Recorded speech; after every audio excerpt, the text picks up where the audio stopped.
This is episode 69 of the Thunder Underground podcast. And you know what that means? I'm afraid to ask. I'm not going to go where you think I'm going. Okay, good. Because there might be kids listening. Right. But if this was 1989 and we were at a Circle K and our future selves came and asked us what number we were thinking of, it'd be this episode. That's right. That's right. There you go. Yeah, it probably would. Yeah. Back then, yeah. Yeah, definitely. So, Bill and Ted's reference for everybody that doesn't know what's going on here. Anyway, my name's Trent and this is Jason. What's up? Hey, we've got The Devil You Adore this week.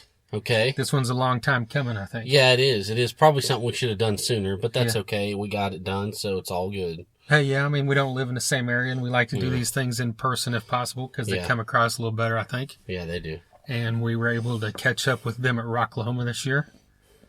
And we've got that interview coming here in just a few minutes.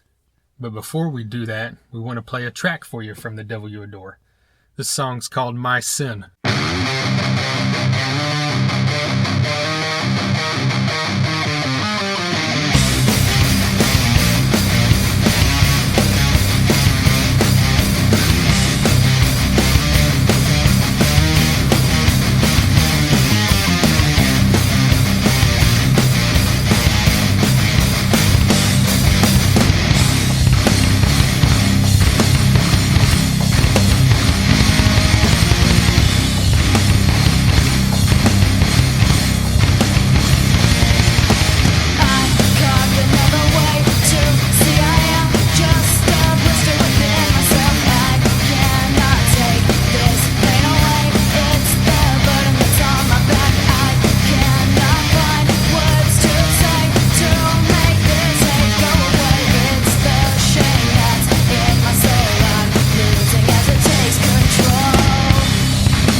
My Sin from the Devil You Adore off their Refuse to Fade EP.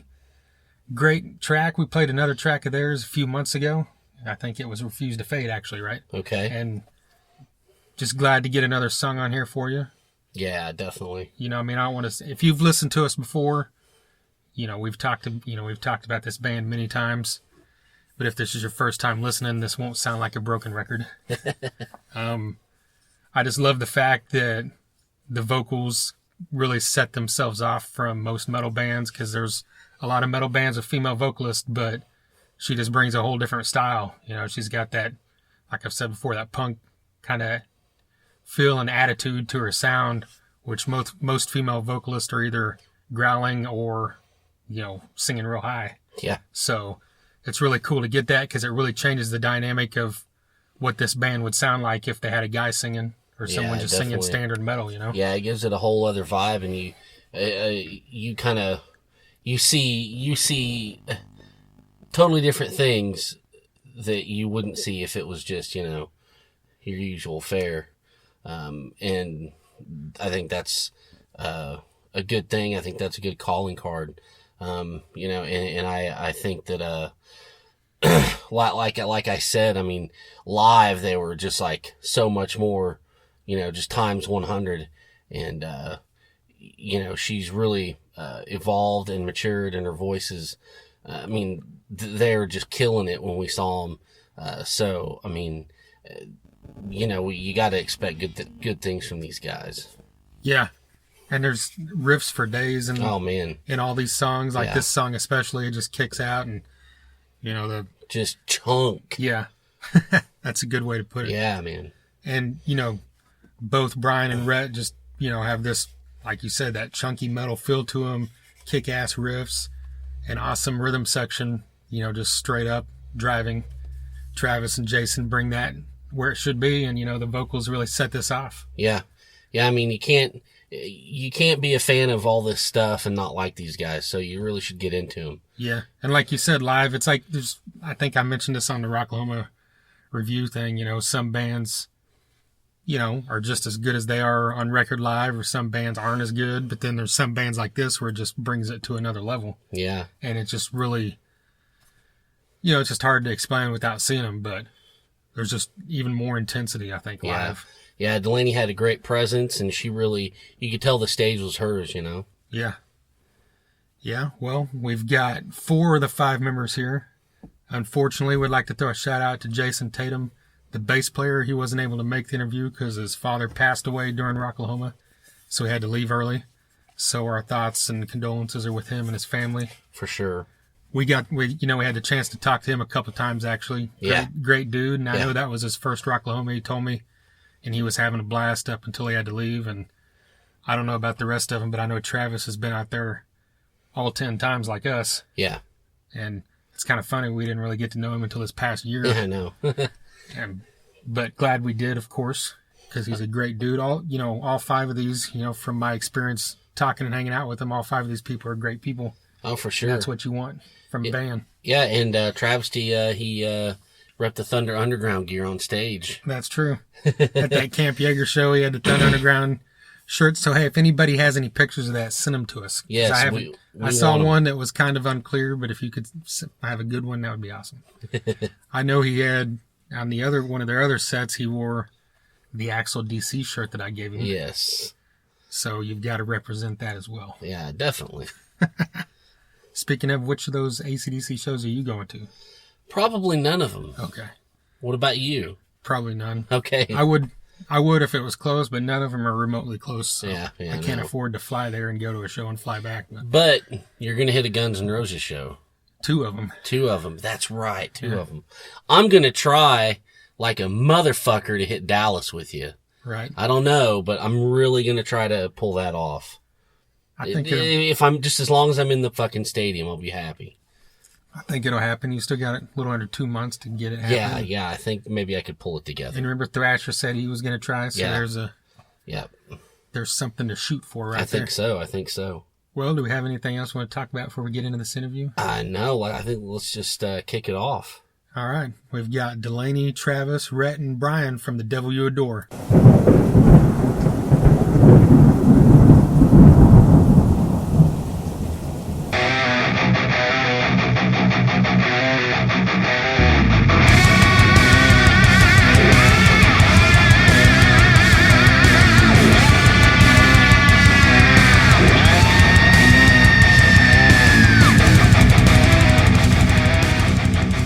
I gotta start by saying I think you guys were fucking great. I mean, I like, the demo you gave me and stuff. I mean, live, you guys were just like 200% fucking. It was just awesome.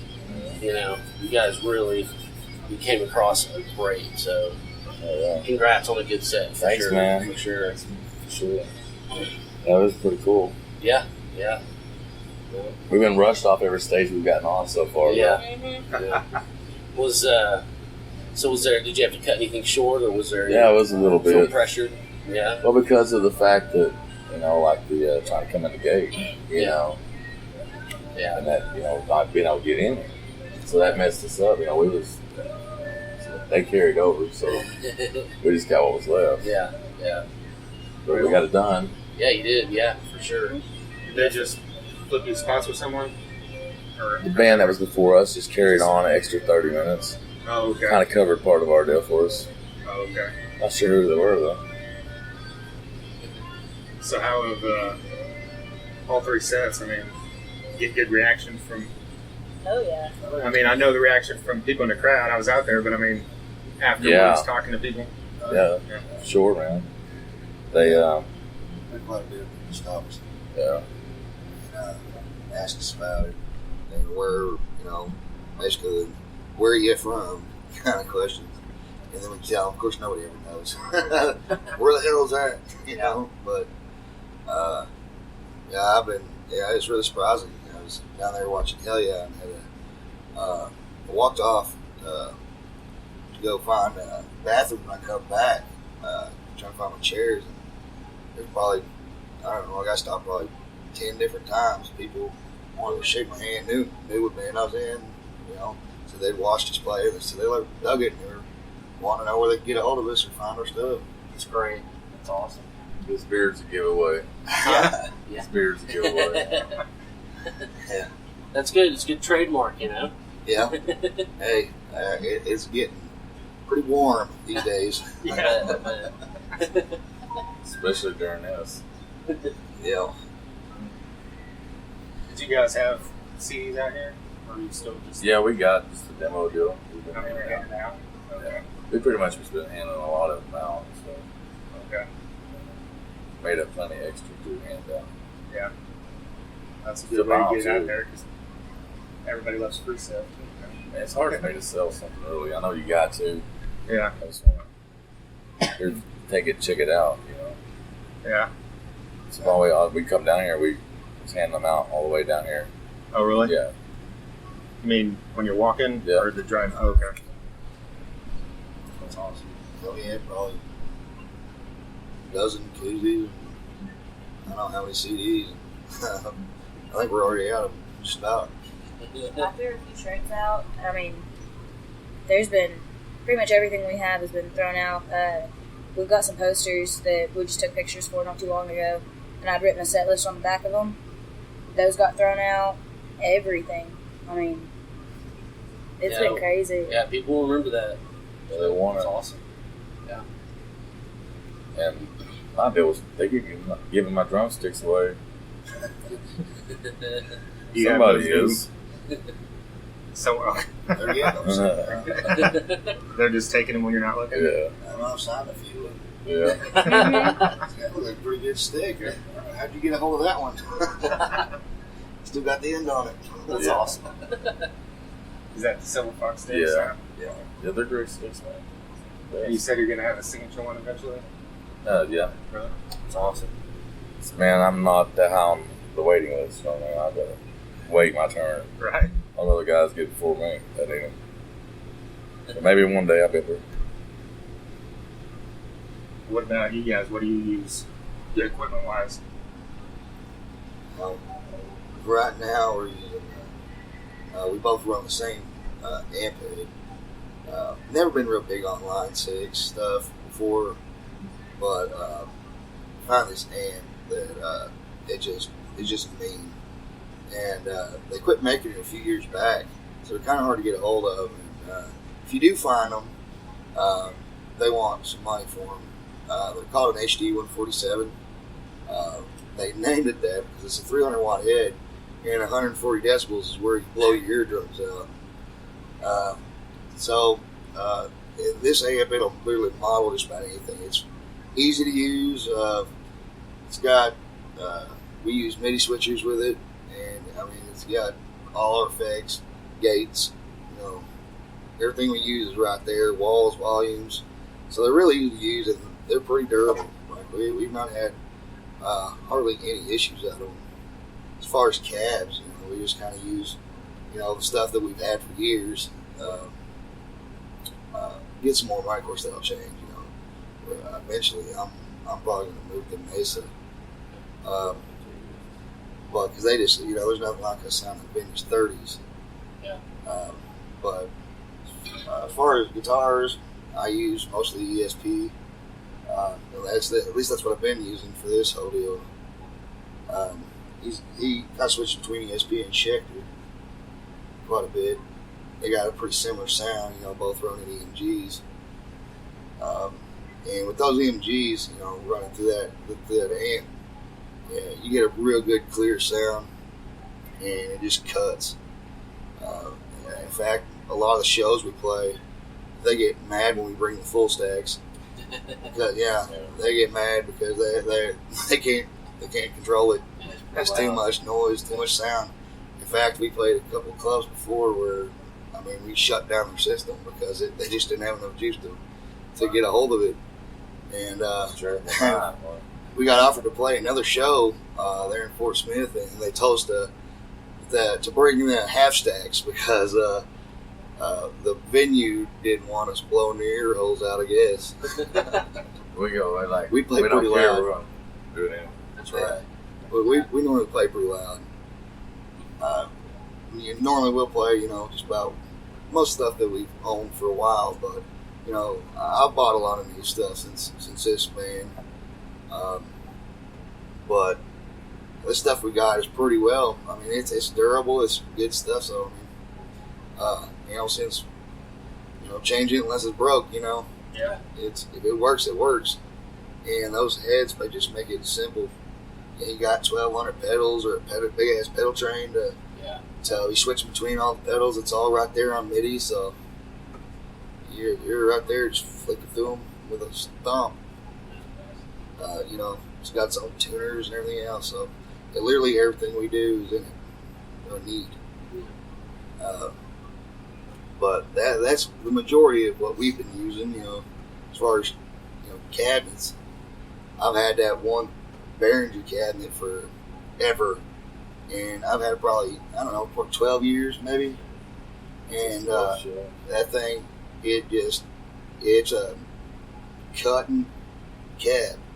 I have never played on another cab that sound like that one. It's blaring, man. It's the reason I'm deaf. They put All these these years. special speakers in them. They're Jensen Bugera's. It's in it, and they'll pretty well. They're very similar to a Vintage 30. They're made specifically for modeling. So on our amp heads, it's got a 6505 and a 5150 amp model in it, and we normally use the 5150 amp model in it because it's actually pretty close. Maybe a little more on the high end, but it's not bad. It gets really close to it. Nice. And it has been kind of a hassle hauling all the stuff between the two stages and stuff. I heard you guys had a little bit of a problem. The first day, the first day we were going to play, Camp Digger. They told us we had to be there at 4, and so we was trying to get down there a little early to play. And the first gate we come to, of course, they had the road blocked off. And, no, ain't nobody coming through here. It's VIP. I was like, well, we're playing in the VIP, and he's like, well, you can't come through here. You gotta go out the main gate. They said we could carry our shit from Axis. Yeah, jeez. that's they like let us a half do mile Axis, to a and then we mile. could carry our crap from there. There ain't no way I'm carrying this shit that far. Right. I've been signing y'all for an Yeah. hour, man, over an hour trying to get in. Yeah, so we went out the front gate, went over to VIP like to tell us, got to that gate, and the guy flat out stuck his head and went, he's like, I'm gonna be honest with you, it's real dumb. He's like, this is all real dumb, but you can't come in here. Yeah, dude. I was like, the stage is right there, guy. Just let us unload. We'll do it and we'll get back out of here, Well, it took a lot of running around and about 30, 45 minutes of, trying to figure out what we need to do. And finally, we had to have somebody come down there with their own personal vehicle, latch on the trailer, pull it up there to the gate, and we all walked in. And finally got to play it. We were late, but we still got to do a pretty good amount of the set. Yeah.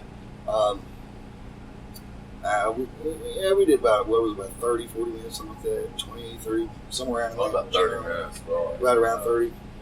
And I think we had, an hour that we were originally going to be able to do? Yeah, 45 an hour, somewhere around there. About 45 minutes set. But, so we got cut a little short, but, the sound there at Camp Yeager is badass. It's pumping. Yeah. It's may not be, carry as far as the main stage, but, it's got the same quality of sound running through it. I really like the tent. Yeah. Yeah, the canopy that and all tent that. made of that sound help so much. It hits. It's hard. I know. Bigger definitely stepped up. I know my cab. I couldn't tell what exactly going on his side, but my cab sounded really, really thick. I don't know who that guy was running the sound over there, but yeah, he had it down pat. Nice. It was real good sound and real good reaction too. We had half that place screaming and hollering. The first set, there wasn't as many people there, but the ones that were there, they really liked it. Yeah. And they waited till we played the Dark Side stage. Followed us down there. A lot of them came down there and watched us over there. We had a bunch of people stopping in over there, and that kind of let everybody know for the next one back at Yeager that night. And that place, it was pretty packed that night, last night. There was a lot of people over there, and it was getting pretty rowdy. We had some people climbing the speakers, coming up on stage, all kinds of stuff. Yeah, it was. So you didn't have a problem getting back over there the second time? No, man. We were Issues worried with about work. that at first, so we kind of Travis he had made the trek up there by himself to try to get it sorted out before he had found out we was going to have to go through the same rigmarole. But we ended up getting up to the road closed area, right by the main gates, Oh, yeah. and the guy that was working there, I think he was 3 different shades of drunk, but he's like, oh, I don't think they're going to let anybody go through here. I was like, well, we're playing that stage. He's like, oh, that's good, going through. It wasn't no thing that go around, but that first day it was tough. Yeah. At that time, they were really trying to be by the rules still. They get more lenient, as Yeah. it goes. yeah, They started recognizing people too, I think. yeah, I think that's probably part of it. When we first got here, there probably wasn't, a few people knew who we were. And since then, you can walk around the main campgrounds, and I think I've seen our shirt more than I have anybody's. Nice. There's been a lot of people with them out there, and I didn't even know we sold that many of them. But Yeah. yeah, we did pretty well on Yeah, I've seen a lot of them too. it. So far, it's been a good experience with all 3 stages. We did pretty good sound, pretty good sound, pretty stages, pretty good guys all together. People running them and everything. Well, we talked about this on the podcast, where your vocal style's a lot different than a normal metal band. Yeah. Live it comes across heavier, but, on record, it's got more of that kind of punk attitude. Mm-hmm. Like, were you always into metal too, or did you start off just in My dad punk raised band and me. that kind of thing? My dad raised me the right way, in my opinion. From the time I was little bitty, I listened to everything from Hank Williams to Pantera to Elvis to this to that. We jumped around everything. I was listening to the Germs and the Ramones and Sex Pistols when I was like 7, 8 years old. And it all just kind of melded together in my head when I started singing. And I'd do Ramones songs trying to sing it like Dave Mustaine or Philip Anselmo. Because I wanted to see what it would sound like, and I've always been playing with it, and I just kind of push it all together. Okay. So were you in bands before this one? Mm-mm. This is My your first one. Yeah.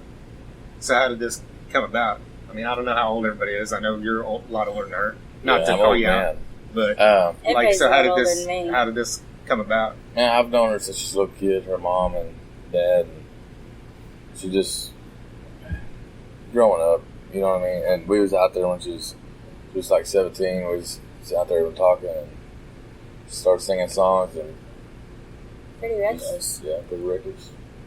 Figured, just me and Brian was trying to excuse me, get some stuff going on, with this deal. And didn't have a singer, and like, well, come in, I was like, man, let's try this and see how this works. And like, she don't know nothing. We'll just try to teach her what we know and help her learn how to write songs and develop her to art. I'd probably be screwed if I tried to play with anybody else. Yeah. Learning their style, they play so ass backwards. Terribly. Yeah. The- You really teach her the timing on that stuff. Really, that's just basic stuff. Until she caught on. She kind of took it on her own. Like we didn't really have to do much, telling her what's going on. Once you get in with us for a while, or any band really, you kind of start melding to those people. You as far as timing and how they play, and when you come into a riff, when you come out of it, just even down to the duration of how long you're going to play a riff. I mean, there are patterns to every band and how they play. Everybody does it a little different, but each band has their own little signature in how they do it.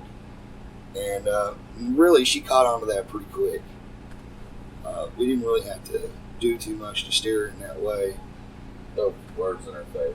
Yeah. Made her mad a few Sing them, times. get out, we can't play them. Piss me off. I'm Yeah. throwing a few drumsticks, whatever else I can get my hands on. Just pissed off and just.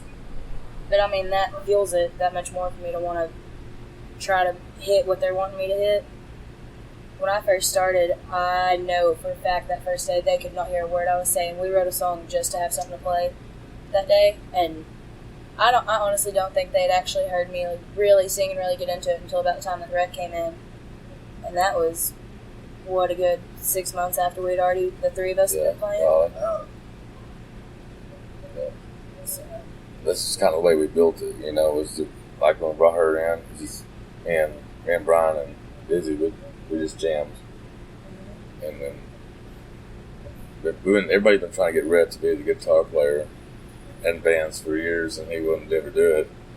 And I told him, I went to him and said, man, dude, you got to come and check this out. Just come and check it out. And you go bring stuff, just come and check it out. I'm telling you guys, it's because you brought me in. If it would have been anybody else, Rhett wouldn't have played. Is that what it was? What made you decide to do this? I just thought it was about time, I guess. Yeah. I don't know, I liked what they was doing. I'd give it a shot. Yeah. I like having Rhett because he's got the punkier influence over Brian's more metal influence, and since I've got both, I can work with Rhett on a song that I feel has, more of a punky style to it, and we can come up with something, and then we'll show Brian, or, if there's a song that's got a more metal feel, I'll go to Brian, and he'll show Rhett after we come up with something, and it's really great working with them, because I don't have to explain too much. I can just hand them a sheet of lyrics and be like, okay, this was kind of my idea, I want it to, this one to be this way, and this one to be this way, and they'll just go with it, and make a whole song out of it, and I'm really glad they can do that, because I could not tell them any kind of tune whatsoever that I was thinking about. Yeah, you don't want her to try to play it. Oh God, no. So you don't play any instruments? I played the flute in grade school for a while, but I ended up quitting that. And that's not even a cool one. I could have played sax or something. A little Jethro Tull cover? Get some Jethro Tull, maybe get some sax out there, do some guitar covers. Yeah. Yes. That's awesome. I can't get you guys to do any kind of cover. I've come in so many times with, I want to do this, and they're like, okay, yeah, we'll work on that, and then 2-3 months down the road, nobody's ever talked about it again. The trick is that we want her to adapt to our covers. Right. We play cover, but we're playing Four Horsemen and just Slayer, the covers that we know. So we're like, well, come and learn one of our covers, and then we might get. But and she did. We do play Paint It Black. We do a metal version of Paint It Black, and her vocals and stuff, and it's really cool. Every once in a while, I can get Rhett to play Breed. Yeah, General under on that. I've got to pretty much beg him all day, and then he'll tease me with little riffs of it, and I'm like, that's not even cool. You can't do that. And finally, at the end of the day, when I've already like getting ready to go, got my bag packed, and about to walk out to the truck, he'll start playing it, and I gotta run back up there real quick. Well, let's talk about the name. Where'd you guys come up with the name? Did you have like a few a list of? There were so many lists. Oh my god. Yeah, they were bad. I was still in school at the time. That name for a band is the worst thing. Oh, bet, yeah. Because you want something that's going to represent you. Plus, say something. You don't want something name that's just going to be some garbage that you just come up with off the top of your head. But so we had the lists of names, and every day, there'd be one or two of them. One of us might like, and the rest of them hate them. So they were getting shot down quite often. And we toyed around with a few of them, but every time we found one that we halfway liked, had to check out the trademarks, man, and 9 times out of 10, they're always taken. Yeah. See, that's we was Be My Enemy, and then found out that this other deal had it, so we couldn't. We went through like 9,000 names, and had to start all over again. I was in school, my phone was blowing up 24/7 with, hey, you like this one? What about this one? What about this one? No, never mind, not that one, I hate it. I'm like, dude, I gotta try to pass my senior year here, come on. So who was it that eventually came up with that? I think it was him. I just kind of come up with this deal and just thought, I don't know, it appeared. I was just writing down names with it. And it might have been a part of another one mixed with another one, or, it just, just popped up, spam. We got to think about it. We looked at it, like, what? It's not as in, we're adoring the devil or anything like that. And we get asked that quite often. Are you satanic? Are you, are you worship demons? I'm like, what? It's like, no, like nothing like that at all. It has kind of a double meaning to it. It's more like, as in vices. Everybody's got their own vice, their own demons, their own devils.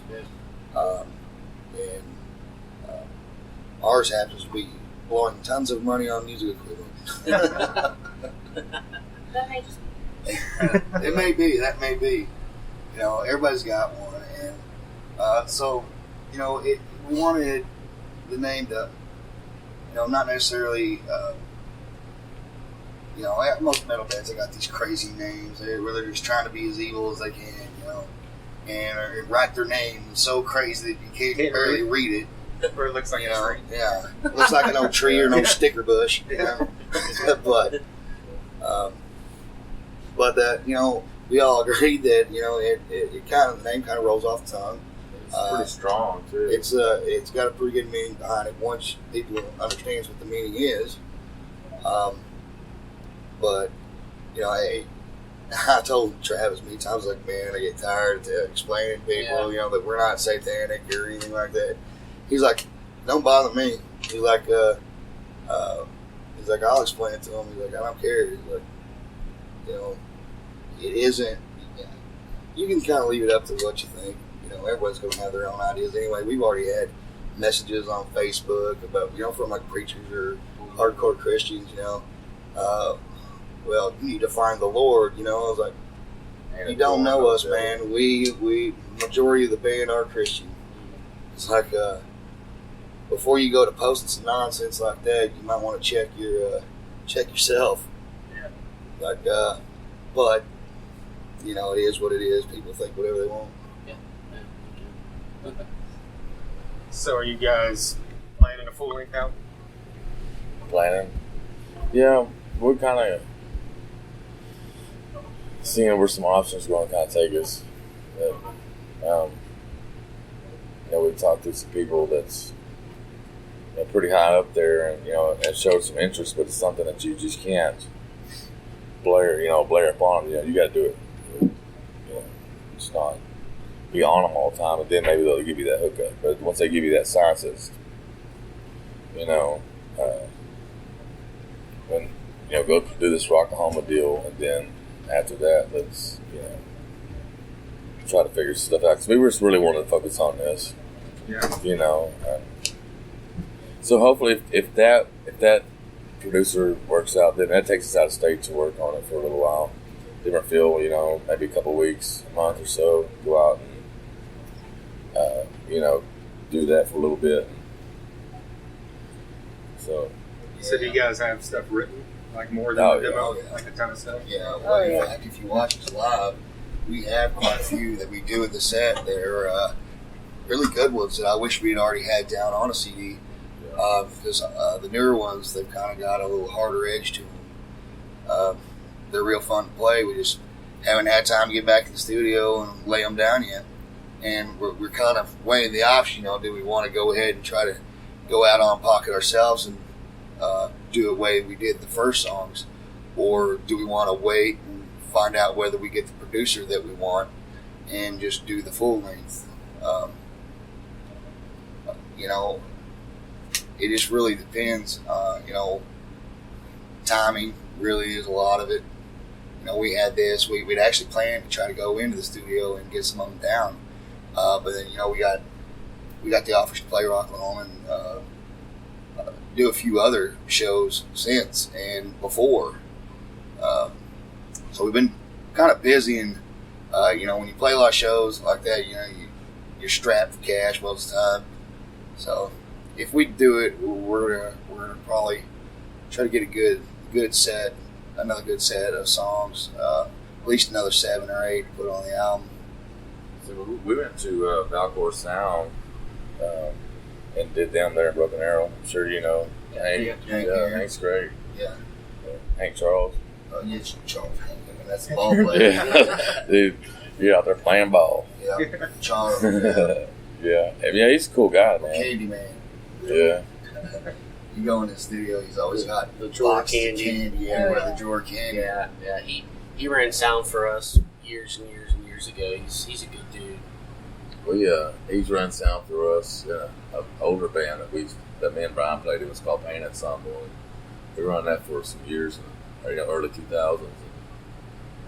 And, he run a lot of the shows back then. He was playing around Tulsa and stuff. He's a real cool guy. Yeah. I like working with him because he had a background in singing. Like, he knew what to do, when, where, you know, and there were things, you know, Brian and Travis, they're not really singers, so they can't tell me everything that I need to know. He'd come in there and be like, okay, you're singing this note in this key, you need to sing it in this key. And I was like, okay, that means nothing to me. Nothing at all. He'd go play it out on the piano until I got it, and he'd sit there and play it until I'd got my pitch to match. And then we'd go through it in the song again, and it'd come out perfect. It was really cool getting to work with him because I haven't worked with anybody that had a background in vocals. So, yeah, that was a learning experience too. You know, we did it all real quick. You know. Recorded. Yeah, it was the first 7 songs in one night. Yeah. 7 songs. 5 hours. Damn. Yeah, some of them weren't even gonna make it. We had a degree and stuff, like a couple of them, and it's like just record these, and then we'll spend time. And then when we got done, we went out there and smoked a cigarette. And it was like, it's got time, you know. Let's get at it again. So we just kept building songs, a couple more songs up. That's what we threw Burning Away on there, and that's been one of the ones that we've heard is everybody's favorite. Like, that everybody loves it. Yeah, we've almost cut that song 3 or 4 times. Yeah, it's been like that. We have actually cut the time of it down quite a bit. It used to be a really long one. That was the second song the 3 of us ever did. First one I ever wrote by myself, for a band. And there have been so many times that I'm done with it, it's trashing it, it's gone, screw it, done, don't even want to hear it again. And then we'll be like, hey, we played that one. Let's go ahead and just play it. Let's see. And we'll change something just a little bit because we didn't remember how it went. And it just build on it and fix it. And it's got to where it's one that's not too bad that I don't mind singing it anymore. I like it now. I think we finally got the final mix of that just short after Rhett comes in. He kind of joined up with us or started bringing stuff out. I don't know that we ever really just said, well, I don't think he ever said, well, I want to be in the band or I'm in the band, anything like that, or the other way around. He just kept coming. So, he learned all the songs. He learned them really quick.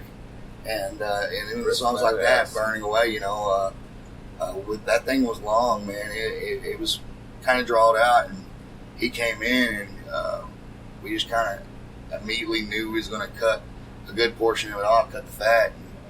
And since then, you know, that's how it's been. And there's a few songs we've got that's like that. We were trying to fit. I mean, it was just the three of us. We were trying to fit so much into that one song. Yeah. We needed another guitar player to layer it. We had in mind in the beginning to get another guitar player, but there's we had asked around, but I play really weird style, and I've got a lot of weird accents when I play, like the way I pick, and a lot of people we tried a few people, and they were like, I can't do it, or I don't know that I even want to try to do it. I don't know what you're doing. I was like, well, I can show you. It's like, oh, I can't do it. You know, we had a bass player come out, and he didn't want to attempt it. And he's like, there ain't no way I'm gonna learn that. I was like, oh, it ain't that hard. I was like, I can show it to you, you know, a few times, whatever, if it needs to be. You know, we'll take the time on it. Rhett, he come out, and I think he watched a couple of songs, learned them on his own just by watching, and a few of the harder ones, maybe a couple times showing him the parts, but he caught them real fast. So no matter how much our styles differ, they still work very similar in the way we play. Real weird off-timing stuff. We all come from different music backgrounds. Like Rhett's more of the the Ramones. He's the punk guy, you know, the grunge, Kurt Cobain. And Brian, he's like the more modern metal, like the Slayers up into. Like, he asked me a place like Diabolus, and you can whatever it is like his favorites. You know, that favorite Slayer, that heavy. She's a punk. She is a punk. They brought me in, and I was coming in pretty reckless in this moment. Picture me broken, this and that. And I was handing stuff. They were looking like, what? Who? I was like, you don't know that shit? Hang on. And I'd play it, and Yeah. they made me conform for a long time, but I've kind of got them to where I do what I want, and they just kind of work with it. You know, if I wanted one to sound like one of our new ones, it's got more of an OTEP feel. Then the second new one that we've been working on, that's got more of like a, I don't even know, but it's so far from OTEP. So I mean, they pretty much let me do what I want with it. They lead me in the right direction sometimes if it's not coming out the way I'm wanting or I'm getting aggravated. They'll kind of explain to me what I'm doing wrong, help me get there. But they pretty much learned I'm not going to conform to just one thing because I've got too many influences to be just one. Yeah, Travis, he's always been used to. When I first started playing in bands with him, he was just a single, straightforward rock drummer. Single kick, flashy with the hands, not much down below in the foot, but steady kick, Does he feel right? Yeah, just a good old rock drummer. But we got to playing. I listened to a lot. Back in the day, we played some pretty heavy stuff, and I listened to a lot of the heavier stuff. And most of the stuff that I come up with tends to lean that way, whether I'm trying to or not. Like we'll be trying to write a slow song, and 5 seconds later we're doing trills. And, it just tends to go that way. And Travis, he never was real big on double kick back then. Never really done a whole lot of it. And over the years, when he first started doing it, first we was kind of making him do it, but he got used to it, started getting comfortable with it because he just doing it for so long. And then nowadays, I don't even have to make any ask him to do it. 18 years old. Yeah, this has been a long time in between. So, in that amount of time, he's really gotten into the double kicks and learned different styles. And one thing that we always had problems when we first started playing, in fact, we couldn't never really, we could play songs like covers, things like that, but trying to make something, we never could get anything to flesh out at first because he plays on off beats, his timing signatures. It's completely backwards to most drumming like 4/4 time signatures or whatever. He's backwards the way he plays it, and I play the other style, straightforward 4/4 time. So with so when we first started trying to write anything, it was chaos. It was hard to get anything together. And one day we were just messing around with our own stuff, and it clicked. And after that we didn't have any problems.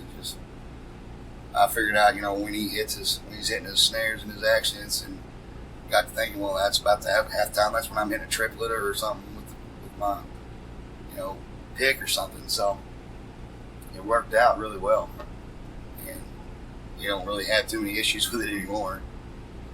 You can admit that he can play backwards too. Yeah, I play a lot of weird stuff. A lot of mine, and Rhett even said that several different times. I'll be showing a riff, and he'll think, like, when you hear it, a lot of people think it's just a straightforward chug riff, but a lot of times I'm throwing weird little triplets in there in between, and they're hard to catch. But without them, they don't, the songs might not be half of what you think would. I mean, it wouldn't sound near as good. And that was his problem, catching that kind of stuff, because I do it on off times. I don't do it on your straightforward time signature. I always throw the triplets with the accents off on weird spots. And but he's kind of caught them, and he kind of does. He started doing that himself. So when he brings songs out, like our stuff like Remedy, that's like Rhett riff right there. Yeah. We still and it gives us a different feel then. So it becomes almost like a different band, for say a song. Because we play really heavy stuff, and then we play slow melodic stuff. We play funky metal stuff. Really thick and fast. Yeah. So that it helps us out. Like going back to your influences. So if we're kind of feeling like we're going this way, then we got to be jamming something, and we'll hear that. That's right there, dude. Hang on. In fact, a lot of the newer riffs on the newer songs that we have came from him. It always starts from one or two ways. One of us is normally playing something, and then everybody walks in and hears it. I was like, that's kind of cool. Let's mess with it, Or the other one will start jumping on it and trying to throw something on top of it. And that's literally how every one of our songs end up getting wrote, Yeah. Unless, say, Delaney brings, a set of lyrics in or something, and she kind of tells me, what they're about and what kind of mood setting or pace she's wanting to hear on it. But most of the time, you can just read the lyrics and tell what she's looking for. So, I'll bring 4 or 5 different riffs in that she can run them over to her and see if she likes any of them. I've been getting a lot better about staying on his ass about it. Hey, have you done that yet? What do you got? Show me. And I'll stay on his ass about it. When we first started, I'd bring him stuff and send it home with him. I wouldn't stay on his ass because I didn't want to aggravate him. I was like, I don't want to get kicked out of the band because I'm annoying the fuck out of my guitar player. No fucking way. So I wouldn't say anything about it, and it'd be 4, 5, 6 months, and he'd be like, oh, hey, I worked on this because I found these lyrics the other night. And I was like, oh, well, okay. I've been waiting for that for 6 months, but okay. And now I'm just kind of got used to being around him and family now. So I'll stay on his ass about it more. Now it's easy. Yeah. I think he pretty much expects it. If I bring him new shit, he's like, oh, okay, I gotta start working now. I've played with other different guitarists quite a bit. But, so far he's been the easiest to get along with as far as playing in style and in, just the overall feel of the song, Normally we can pretty well jump on each other's riffs pretty quick and not have any issues there. So we get through it pretty easily. There's very little argument as far as writing guitars ever goes. In fact, there's never any. They just kind of, we'll play them a couple times, and if everybody seems to like it or if it fits it, we'll stick it in there, maybe church it up later, put the fish touches on it. But majority of it, it normally works in one way or another. You might have to change some signatures, go out a little longer on parts, but most of the time they end up coming out pretty quick, pretty easily, painlessly. So we've been real blessed with being able to do that. Yeah. Because I've been with some guitars where he was like trying to hammer it into their brain, and of course you both hate each other's guts when it's trying to get broken. But you try to write something, you got a specific mindset of how a song's gonna. You can hear it in your head how you want it to be, and of course they may have a whole another idea how the song's going. So by the time it comes back to you, you're just like, I hate it, I don't want to do it, But I haven't had that issue at all with this group. Awesome. I'll get a random question for you based off your shirt. Are you a fan of Load, Reload, or Saint Anger? Because he loves them, so I just wanted to throw that in for I love him. all of their stuff. There are songs within those albums that I like. Yeah. The majority of those albums, as an overall album, not as much. I was not as big of a fan of those albums as, say, the early stuff. But there are songs within each one of those albums that I can, pick out and, really jam out. Saint Anger by far probably was not my favorite album. I like the album as it is, but if it wasn't Metallica doing it, I think it would have been accepted a little more, because everybody's used to Metallica going pretty good thrash riffs with a good chunk back line, but that album they really went to a whole nother style. It kind of took it to the modern edge a little bit. So the album's good. It just doesn't sound like what everybody thinks Metallica should sound like. Yeah. Right. Sounds like Lars is beating on a 5-gallon bucket. Yeah. Well, I don't know. Did you ever see that? It was in the hashtag Saint Anger 2015, where those guys on YouTube, they did the whole album with like you said, a proper drum sound and really, really, really good production and stuff. They tightened it up. Cut out a lot of the stuff and made them short songs and stuff. Look it up sometime. It's a trip, and it's actually pretty cool, I actually did like the snare sound. Oh yeah, I do. But because to me on that album it fits them songs. Like I want to start something like that. And those snares really bring in that whole album. Yeah, it's building notes. It's there. Yeah. Oh yeah, you can hear it loud and clear. Yeah. Throughout the whole album. Yeah, I lean more toward the older stuff. The I don't know. He kind of sang in a different style. They played in a different style, so they had a whole different feel.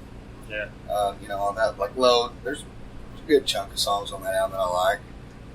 And Reload. And, but Saint Anger, they kind of lost me on that one a little bit. They redeemed themselves with, Death Magnetic in the last album a little bit. But I'm still anxious to hear what they got coming out. Yeah. I've not heard any kind of tidbit of it, so. Yeah, no. But I can still listen to everything they got, regardless. But as far as being favorites of those albums, I like to Ride the Lightning, Master Puppets, and Justice for All. In fact, Justice for All, you hardly hear that band even talk about that album. They act like that was the album that shouldn't have happened. Yeah. They talk about the sound being so horrible on that album. It's one of my favorite albums by them. That's one of their thrashiest albums. It's just a hard album. And they added more harmonics in that album than they did in any other album that they have. Yeah. And, that, unless it's song one, you really don't hear much from that album being played. Yeah. But that's probably that one and Ride the Lightning probably runs a good close race.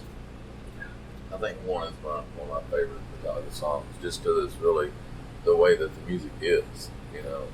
Not because it was just so successful, but it's just really well played. Yeah, it is. That whole album is that one song is really badass. That's one of. I had listened to Metallica a little bit, like Puppets, but then once I heard Justice, I was like, "This is badass." Yeah. But what about out here this weekend? What have you guys seen that? Have you seen any new bands that you really liked, or Yeah. obviously any legendary bands that you were looking forward to We, seeing? we played with pretty close to Screaming Red Mutiny each, I believe it's either right before us or just behind them. I But think they played. I think it flip flopped on us somewhere, but Yeah, they played right before us at the Dark Side stage. they're really good, man. About 2 songs before us at the Jaeger stage. 2 bands before, excuse me. But they sounded pretty good. They got a nice thick low end sound. I think we'll probably be seeing and hearing more out of them guys too. They seem like pretty good guys. I didn't get to really talk in depth with anybody. Just kind of see them back here. Might have a small conversation real quick before one of us goes on or goes off, that kind of thing. But they seem like pretty good dudes. Hell yeah, I think they had probably one of the better sounds out there. I think their whole set list was just punchy. I was a Tate Breed and Texas Hippie Coalition. That could have been a Yeah, cool both show those just in bands. its own for me. Oh yeah. Yeah. I like Devil Driver too. But, Megadeth toured up. Yeah, they were sure great. did. Them But guys. that wasn't Adler playing. No. Yeah, who was The that drummer guy? from Soilwork. Yeah. Was Oh, really? He's just filling in until anytime Adler's not there, basically now. Oh, so it's went from. Yeah. Got over Birding, didn't it? Huh? Got over Birding, didn't it? Yeah. But I just think whenever he's done Lamb of God, I think he's going to go back and Yeah. help him out. I think still. But yeah, they were really good. They put on a great show. Yeah, but I was really stoked and wanting to see. 'Cause Yeah, they were I know. really- Yeah. I mean, no offense to that dude, but, well, it's a cool gig. But, Yeah. and he did a great job. Yeah. He really did. Yeah, he did. He was a great drummer, dude. like Kiko. Yeah. That dude, he phenomenal guitarist. He could solo better upside down, playing backwards than most people can ever get playing, upright and standing still. There's not many people you can see, come over the top of the fretboard and sweep pick backwards. I know. Yeah. But that dude, he's phenomenal. It's just awesome to watch him play that. It was great to see Mickey D. Those Yeah. jamming with Scorpions. wow, yeah. Yeah, that was. That was an awesome stage look too. Yeah, It was he had a great drum solo. That drum Yeah. solo was badass. Really killer set. Yeah, for the overall majority of the shows that I see, had really good sound. Yeah. You can tell kind of during Disturbed what it sounded like. I don't know if they just had the guitars down lower, but it sounded like there was a lot of bass coming out of that system. Really? Yeah, it was mostly bass prevalent. He could have come up a bit on the guitars on it, but they also, they had a good set too. The 50-foot flames they had shooting out behind them was a little crazy, but it was neat to watch. Yeah. It's kind of a cooler night, so you get warmed up just by standing by the stage. Nice. But them guys, I've seen them 4 different times, and every time they put on a good show. Awesome. Cool. You got anything else? I think that wraps it up. I want to say thanks, man, for the actual ACDC shirt. Oh, yeah. Yeah. I used to wear it at Camp Yeager. Well, not Camp Yeager, but J Rock Stage went down there. It's like right there on You get any comments? Not too bad. Yeah. I mean, you probably didn't either. Everybody accepts Yeah, it now. most of it was positive. Yeah, me too. It's not funny. Yeah, it is ironic. Yeah, I like it, dude. I wear it. You know what? Yeah. Thanks for doing this, guys. Yeah, Appreciate thanks. it. No Appreciate it. problem. No problem. There you go for the 5 members of the Devil You Adore. Very glad that they took the time out of their day at Rocklahoma to join us. And, we spent, as you could tell, almost an hour there with them. Well, we did spend over an hour because we talked to them before and after we recorded that. Like I said, great people to get to know. We're glad to be able to bring them on here because not only are they great people, we love their music as well. That's right. You guys need to know this stuff. Yes. Listen to it, be it, know it, live it. Yeah. Yeah, you can find them on Reverb Nation. You can also just get on Facebook, The Devil You Adore, look it up, follow them, like them, hit them up, have them send you a CD. They're selling T-shirts as well, like we just talked about in that interview. You know, like we've said before, we like to try to not always bring the standard questions, but we had to throw in that that question about their name, because I know they've been asked that before. But, Yeah. you know, it has a good meaning to it. It's not like Korn or Guns N' Roses where it's like, does that really mean anything? You know, so we had to get that in there is all I'm saying. Well, I haven't mentioned NeathOnUnderground.com. That's our website. Yeah, you should mention it. Yeah. We've also got T-shirts. That's right. And we've also got koozies. And we've got a email, TheThunderUnderground@gmail.com, where you can email us for any of that stuff. Or if you've got a band and you've got music you want us to play or hear or review or whatever, send it our way and we'll see what we can do in the coming weeks. We've also got more stuff from Rocklahoma coming. We've got Devin Micah from the band Micah coming here in just a few days. We've also got Sam McCaslin from Retrospect Records coming down the line. And we've got some more stuff as well. Yeah, we've got some stuff we're working on, so stay tuned. Yes. And what was I going to mention? I do not know. Oh, yeah. This weekend we're going to see Active Defiance. Yes. With Even the Dogs and Archon opening up. That's going to be a good show, man. Yeah. I mean, those are two solid bands opening up that you would go see regardless of no kidding. a headliner above them. Yeah. And to get, great metal from those guys and then get Active Defiance if you're not familiar with them, that's two members that used to be in Megadeth, someone that used to be in is in Shadows Fall, sorry. Yeah. Because they're somewhat active still. Yes. And then, of course, the singers from Scar the Martyr. That's right.